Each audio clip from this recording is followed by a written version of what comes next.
Hello guys, welcome back to my channel RG classes. I am Rimpi and आज हम बात करने वाले हैं economic development concept and measures के बारे में। ये आपका इकोनॉमिक्स का एक कॉन्सेप्ट है। ठीक है फ्रेंड्स, जो बच्चे बीए कर रहे हैं या बीए फाइनल ईयर में हैं उनके लिए मोस्ट इम्पॉर्टेंट टॉपिक है एंड स्पेशली उन स्टूडेंट्स के लिए जो इंग्लिश मीडियम से हैं। देखिए, जो ऑलमोस्ट जो बीए के जो बच्चे होते हैं 90% बच्चों के पास हिंदी में होते हैं सब्जेक्ट्स।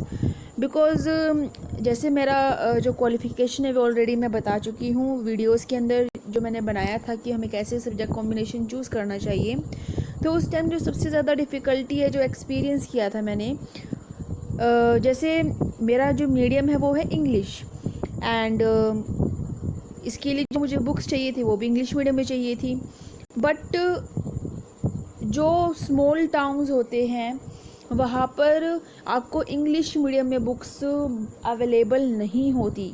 इवन अगर कुछ बच्चे ऐसे होते थे जो स्कोप से पढ़ते थे, जो मैं सही नहीं समझती, बिकॉज स्कोप से आप सिर्फ एग्ज़ाम को क्लियर कर सकते हैं, आपके कॉन्सेप्ट क्लियर नहीं हो पाते उससे। तो बेटर ये होता है कि आप चीज़ें डिटेल्ड में बुक्स के थ्रू स्टडी करें, डिफरेंट बुक्स के थ्रू। ठीक है, नोट्स प्रिपेयर करें। तो सबसे ज़्यादा डिफ़िकल्टी क्या फ़ेस करने को मिली कि इंग्लिश मीडियम वाले बच्चों को क्या फ़ेस करने को मिलती होगी, उन्हें बुक्स ही अवेलेबल नहीं होती होगी इंग्लिश मीडियम में। तो उन्हीं बच्चों की डिफ़िकल्टीज़ को ध्यान में रखते हुए जो स्पेशली उन स्टूडेंट्स के लिए जो डिस्टेंस से कर रहे हैं एजुकेशन और उनको सिलेबस नहीं मिलता प्रॉपर, उनको प्रॉपर चैप्टर्स नहीं मिलते इंग्लिश में स्पेशली, तो जितने भी मेरी वीडियोस रहेंगी, जो जैसे मैं रैंडमली लेकर आऊँगी वीडियोस, तो ये वीडियोस आपकी काफ़ी ज़्यादा हेल्प करेगी। ओके, सो आज का जो ये फर्स्ट चैप्टर हम पढ़ेंगे economic development concept and measures, इसमें हम दो टर्म्स पढ़ेंगे, growth and development. Growth and development दोनों ही टर्म्स बिल्कुल डिफरेंट होती है, अलग होती है, बट हम क्या समझते हैं कि ग्रोथ और डेवलपमेंट तो सेम ही तो हैं। ठीक है, दोनों का मतलब भी क्या है कि विकास होना, but no, growth and development both are different terms, दोनों का जो मतलब है बिल्कुल डिफरेंट है। तो चलिए हम एक एक लाइन को बहुत ध्यान से पढ़ेंगे, पेशेंस से आपको पूरा लेसन समझना है। अगर आपने इस वीडियो को स्किप कर दिया, पूरा वीडियो अगर आपने नहीं देखा, इससे आपको ही लॉस होगा। फ्रेंकली स्पीकिंग फ्रेंड्स, जितने भी लेसन्स होते हैं फ्री ऑफ कॉस्ट होते हैं। मैं सिर्फ इतना चाहती हूँ कि आप सारे वीडियोस को देखिए, आगे शेयर करें दोस्तों को एंड व्यूज़ इंक्रीज़ हो, है ना। ऑब्वियस सी बात है, वीडियोस बनाते हैं तो व्यूज़ इंक्रीज़ करने के लिए भी बनाते हैं, तो व्यूज़ इंक्रीज़ तो हो ही हो, लेकिन वे व्यूज़ जब इंक्रीज़ हो तो आप उस वीडियो को पूरा देखिए, जिससे जितने भी आपके डाउट्स है वे क्लियर हो जाए।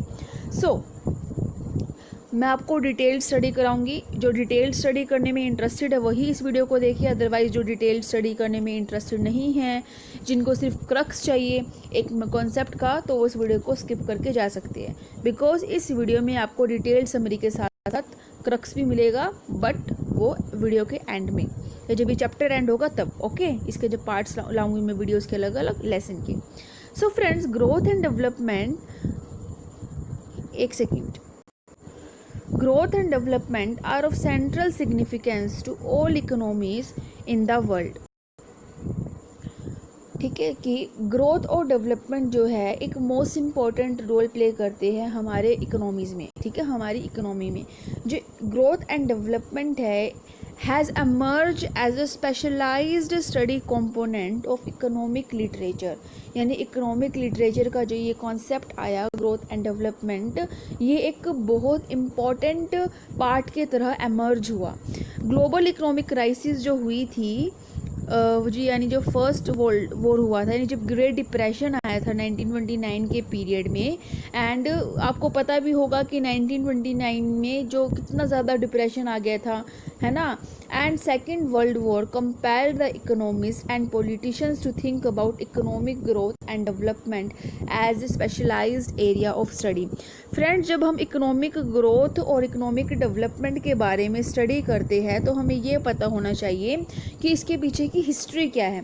देखिए, जो हमारा फर्स्ट वर्ल्ड वॉर हुआ था, ग्रेट डिप्रेशन जब आया था 1929 में, एंड जब सेकेंड वर्ल्ड वॉर हुआ, इन दोनों ही वर्ल्ड वॉर ने कंपेल किया, प्रेशराइज किया इकोनॉमिस्ट्स को कि वो इकोनॉमिक ग्रोथ और इकोनॉमिक डेवलपमेंट को सीरियसली सोचे उसके बारे में, यानी उसको एक इस यानी ग्रोथ और डेवलपमेंट, इन दोनों कॉन्सेप्ट को इस तरीके से स्टडी करें, एक स्पेशलाइज्ड तरीके से इन चीज़ों को स्टडी करें।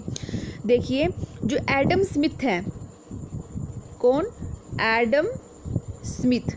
जो एडम स्मिथ है एंड कार्ल मार्क्स, एंड कौन सा है? एक कार्ल मार्क्स। ठीक है, ये दो एंड बाकी सारे भी, ये सारे क्या है? ये क्लासिकल थिंकर्स हैं जिन्होंने इस जो प्रॉब्लम थी इकोनॉमिक डेवलपमेंट को लेकर, जो कब स्टार्ट हुई थी ये प्रॉब्लम, कब इसको एग्जामिन करना स्टार्ट किया था? 18वीं सेंचुरी से। तो कहने का मतलब क्या है कि इन क्लासिकल थिंकर्स ने इकोनॉमिक डेवलपमेंट को लेकर जो भी इश्यूज थे, जो प्रॉब्लम थी, इसको एग्जामिन करना स्टार्ट किया एंड एक अलग तरह का ब्रांच निकल कर आया। फ्रेंड्स देखिए, इकोनॉमिक्स की बहुत सारी ब्रांचेज होती है और इकोनॉमिक्स की जो एक ब्रांच है डेवलपमेंट इकोनॉमिक्स, वो एमर्ज हुई। समझ रहे हैं बात मेरी? यहाँ पर क्या बात आई है, जब एडम स्मिथ और कार्ल मार्क्स ने इकोनॉमिक डेवलपमेंट की प्रॉब्लम को एग्जामिन करना स्टार्ट किया तो एक नया इकोनॉमिक्स का ब्रांच एमर्ज हुआ एंड उसका नाम क्या था? डेवलपमेंट इकोनॉमिक्स था। ओके, इकोनॉमिक डेवलपमेंट जो है एक सेंट्रल इशू है, यानी कहने का मतलब जो इकोनॉमिक डेवलपमेंट, अभी इकोनॉमिक डेवलपमेंट क्या होती है, इकोनॉमिक ग्रोथ क्या होती है, ये हम आगे पढ़ेंगे, अभी थोड़ा इसका इंट्रो पढ़ रहे हैं। तो जो इकोनॉमिक डेवलपमेंट है वो सिर्फ अंडर डेवलप्ड, यानी अंडर डेवलप्ड कह दीजिए आप, डेवलपिंग कह दीजिए, यानी हमारी इंडिया जो है वो अभी डेवलपिंग है। ठीक है, अभी डेवलप्ड अभी नहीं हुई like America, Australia, Japan. Okay, so जो अंडर डेवलप्ड कंट्रीज़ है या डेवलपिंग इकोनॉमीज़ है, आप इकोनॉमीज़ भी कह सकते हैं, सिर्फ उन्हीं के लिए ही इकोनॉमिक डेवलपमेंट एक मेजर इशू नहीं है, बल्कि डेवलप्ड इकोनॉमीज़ के लिए भी इकोनॉमिक डेवलपमेंट को स्टडी करना एक सेंट्रल इशू है। क्यों है उनके लिए? देखिए, डेवलप्ड जो इकोनॉमीज़ होती है, चाहे उनकी ग्रोथ और डेवलपमेंट अच्छा हो, लेकिन उसको मेंटेन करके रखना, उस GND को मेंटेन करके रखना भी एक बहुत इंपॉर्टेंट टास्क हो जाता है डेवलप्ड इकोनॉमीज़ के लिए। दैट्स वाई डेवलप्ड इकोनॉमीज़ के लिए भी इकोनॉमिक डेवलपमेंट एक मोस्ट इंपॉर्टेंट इशू है।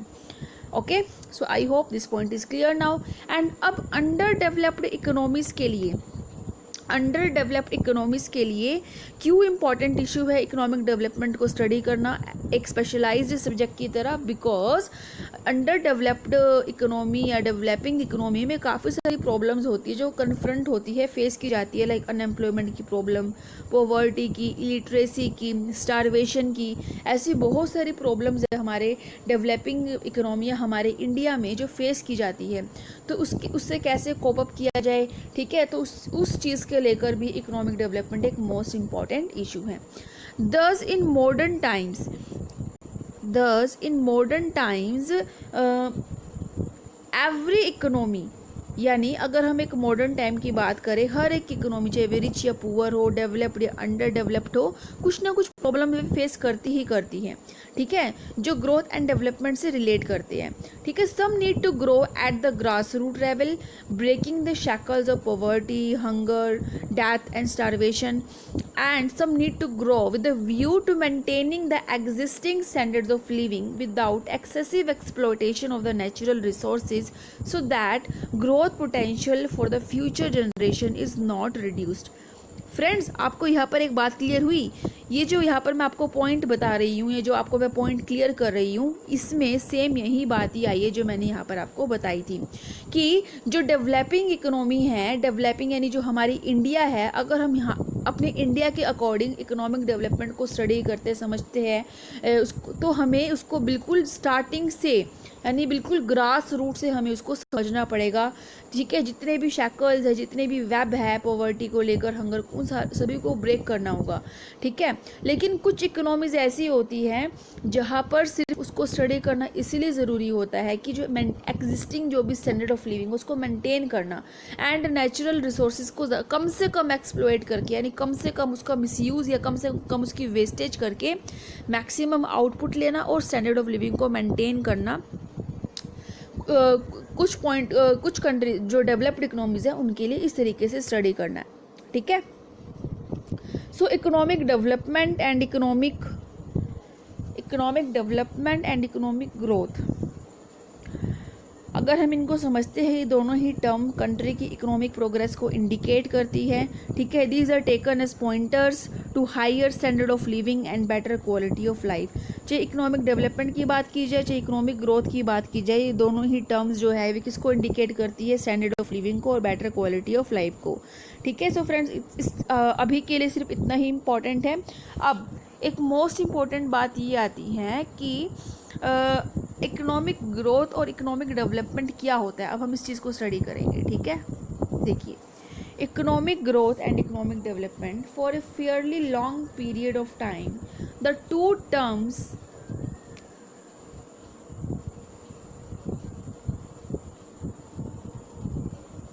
देखिए, the two terms were used as synonym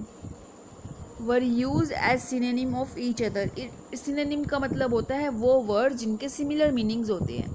ठीक है, तो यहाँ पर क्या बात की गई है कि काफ़ी लंबे समय से इन दोनों ही टर्म्स यानी ग्रोथ और डेवलपमेंट को एक माना जाता था कि यानी ग्रोथ और डेवलपमेंट का मतलब सिर्फ एक ही है, दोनों का काम सिर्फ एक ही है।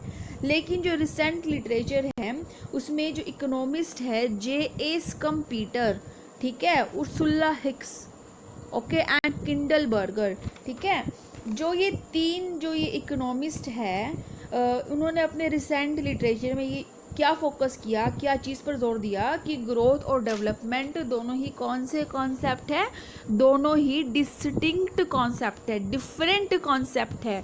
Okay, J.A. Schumpeter, Ursula Hicks and Kindleberger कहते हैं कि ग्रोथ एंड डेवलपमेंट जो है वे सिनोनिम नहीं है, ये दोनों ही क्या है, ये दोनों डिफरेंट कॉन्सेप्ट है।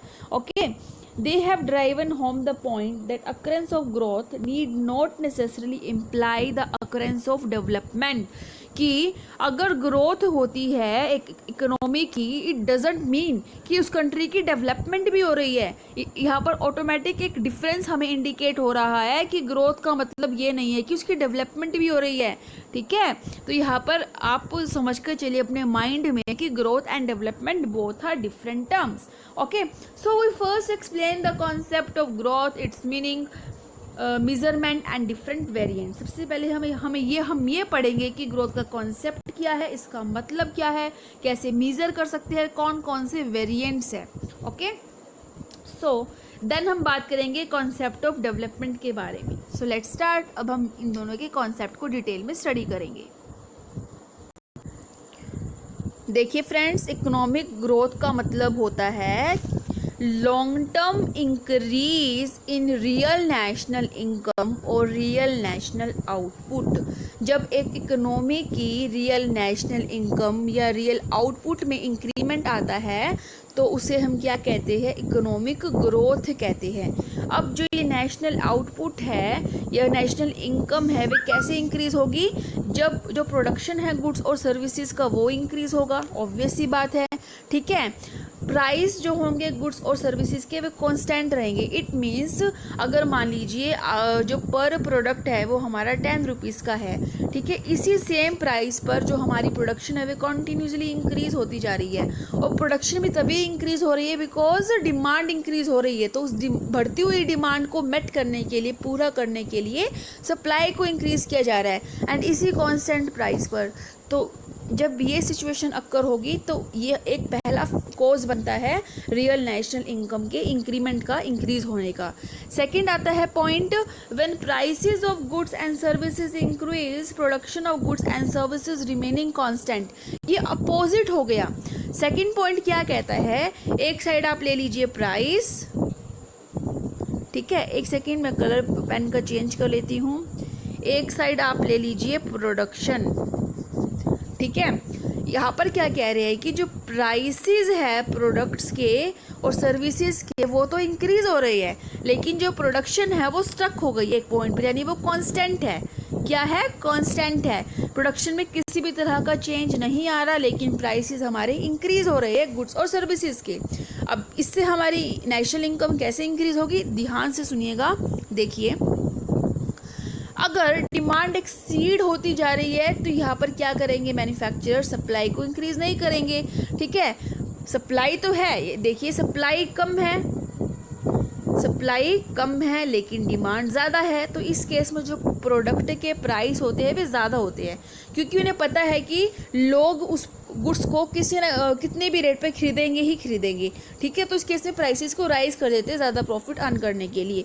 तो यहाँ पर बात आती है कि अगर एक कंपनी अपने प्रोडक्शन को कांस्टेंट रखती है लेकिन प्राइसेस कॉन्टिन्यूसली इंक्रीज हो रहे हैं उस गुड्स और सर्विसेज के, तो ये भी एक मोस्ट इंपॉर्टेंट फैक्टर है नेशनल आउटपुट के इंक्रीमेंट का। अगर मैं एक कंक्लूजन की बात करूँ, चाहे देखिए मान लीजिए एक कॉइन है, एक कॉइन के टू साइड है, एक साइड है प्रोडक्शन एंड एक साइड है प्राइस। जब प्रोडक्शन इंक्रीज हो और प्राइस कांस्टेंट हो तो भी नेशनल इनकम इंक्रीज होगी।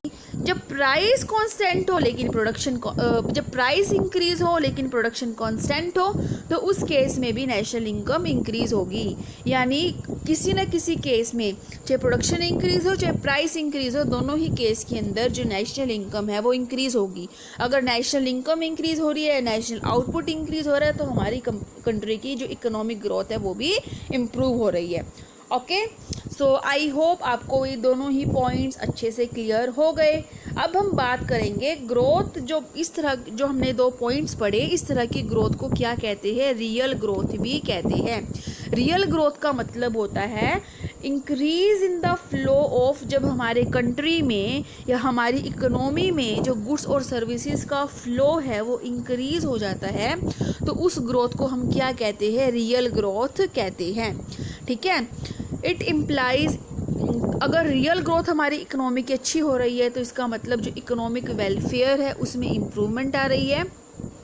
ठीक है, लेकिन जब रियल आउटपुट की जो ग्रोथ हो रही है वे बैलेंस हो जाती है, ऑफसेट हो जाती है जब पॉपुलेशन की ग्रोथ इम्प्रूव होती है। देखिए फ्रेंड्स, यहाँ पर क्या बात की जा रही है, हमारी जो इकोनॉमी की जो ग्रोथ है वो कॉन्टिन्यूसली इम्प्रूव हो रही है। ठीक है, लेकिन जैसे जैसे हमारी इकोनॉमी की ग्रोथ इंक्रीज हो रही है लेकिन जो पॉपुलेशन की रेट है वो भी बहुत फास्ट इंक्रीज हो रही है।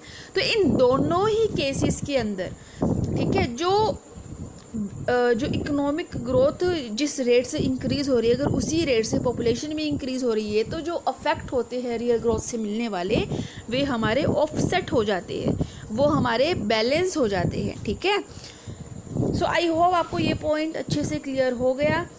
ठीक है, अब हम आगे बात करेंगे जो एक मोस्ट इम्पॉर्टेंट लाइन है जो आपको पता होना चाहिए। देखिए वो क्या है, देखिए जो हम बात पढ़ते जा रहे हैं कि रियल नेशनल आउटपुट का इंक्रीज़ होना, रियल नेशनल इनकम का, फ्रेंड्स हर एक वर्ड के साथ रियल अटैच्ड है। दो तरह का फ्लो होता है, एक रियल और एक मनी। ठीक है, ये आपने जब 12th में आपके पास इकोनॉमिक्स होगा तो उसमें ये चीज़ें आई थी कि फ़्लो कितने तरह का होता है, एक रियल होता है, एक मॉनिटरी होता है। ठीक है, तो हम जितने भी हमने अभी तक बात करी है हमने रियल की बात करी है। ठीक है, इसका मतलब क्या है कि it is not the growth of real national income but real per capita income. यहाँ पर हम रियल नेशनल इनकम की ग्रोथ की बात नहीं कर रहे, यहाँ पर हम बात कर रहे हैं उसकी रियल पर कैपिटा इनकम के बारे में। ठीक है, जो एक ट्रू इंडिकेटर का काम करता है किसी भी कंट्री की इकोनॉमिक वेलबींग को चेक करने के लिए। ठीक है, डेफिनेशन दी है प्रोफेसर मियर ने। ये क्या कहते हैं, इकोनॉमिक ग्रोथ एक प्रोसेस है जो पर कैपिटा रियल इनकम है कंट्री की वे कितनी इंक्रीज हो रही है लॉन्ग पीरियड ऑफ टाइम से, उसको चेक करने का। प्रोफेसर सल्वातोरे क्या कहते हैं, इकोनॉमिक ग्रोथ एक ऐसा प्रोसेस है जिसमें कंट्री की real per capita gross national product या ग्रोस नेशनल या रियल इनकम इंक्रीज हो रही है एक सस्टेन्ड पीरियड ऑफ टाइम से। ठीक है, उसी को हम क्या कहते हैं, रियल ग्रोथ कहते हैं। तो अगर हम एक बात करते हैं तो जो हमारी इकोनॉमिक ग्रोथ है उसका मतलब होता है कि एक सस्टेनेबल पीरियड ऑफ टाइम से जो इंक्रीमेंट हो रहा है रियल पर कैपिटा इनकम में, उसी को ही चेक करने का जो पूरा जो प्रोसेस है उसी को ये क्या कहा जाता है, इकोनॉमिक ग्रोथ कहा जाता है। ठीक है फ्रेंड्स, अब हम बात करेंगे estimating economic growth rate. Economic growth rate refers to the rate at which an economy is growing after year or it is the percentage change in the GDP of a country year after year। Economic growth rate वो rate होती है कि किस rate में जो economy है वे grow करती जा रही है हर साल। ठीक है, या किस परसेंटेज में जो हमारी कंट्री की GDP है, ग्रोस डोमेस्टिक प्रोडक्ट, उसमें चेंज आ रहा है ईयर आफ्टर ईयर। और ये चेक करने के लिए हम कौन सा फॉर्मूला अप्लाई करते हैं, GDP T -1 by GDP -1 multiply 100। ठीक है, अगर मैं एक एग्जाम्पल की बात करती हूँ, जो T है यहाँ पर देखिए, मैं थोड़ा सा जूम कर देती हूँ। देखिए जो ये T है, ये T दिखाता है करंट टाइम पीरियड को, और ये T-1 जो है ये दिखाता है प्रीवियस ईयर को। लाइक हमारा करंट ईयर है 2020, प्रीवियस ईयर क्या है 2019, तो 2020 तो T को डिनोट करेगा, यानी जो 2020 की GDP है वो हमारा ये वाला रहेगी, एंड जो 2019 की GDP को हम देखेंगे वो हमारा ये वाला पॉइंट रहेगा। ओके, सो अगर मैं एक एग्जाम्पल लेके चलूँ, अगर हमारे 20 ईयर की GDP कितनी है, हमारी करंट ईयर की GDP है 60,000, और प्रीवियस ईयर की GDP है 50,000। इन फिगर्स को आप अपने नोटबुक में नोट कर लीजिए। करंट ईयर की GDP 60,000 है, प्रीवियस ईयर की GDP 50,000 है। ओके, अब हम बात करेंगे फॉर्मूला की। तो फॉर्मूला क्या कहता है, पहले हम लेंगे GDP-T, यानी पहले हम लेंगे करंट ईयर की GDP, फिर हम लेंगे प्रीवियस ईयर की GDP यानी 2019 की, डिवाइड कर देंगे प्रीवियस ईयर की GDP के साथ, गुना में 100। ठीक है, तो जब आप परसेंटेज निकालते हैं तो आपकी जो परसेंटेज आई वो आई 20%। तो जो ये 20% है ये आपकी क्या है, एनुअल ग्रोथ रेट है। ठीक है, तो GDP का मतलब होता है कि रियल GDP में क्या चेंज आ रहा है आउटपुट में चेंज होने से, उसे हम क्या कहेंगे, GDP कहेंगे, ग्रॉस डोमेस्टिक प्रोडक्ट कहेंगे। ठीक है, so this point is clear now, I hope. अब हम आगे बात करते हैं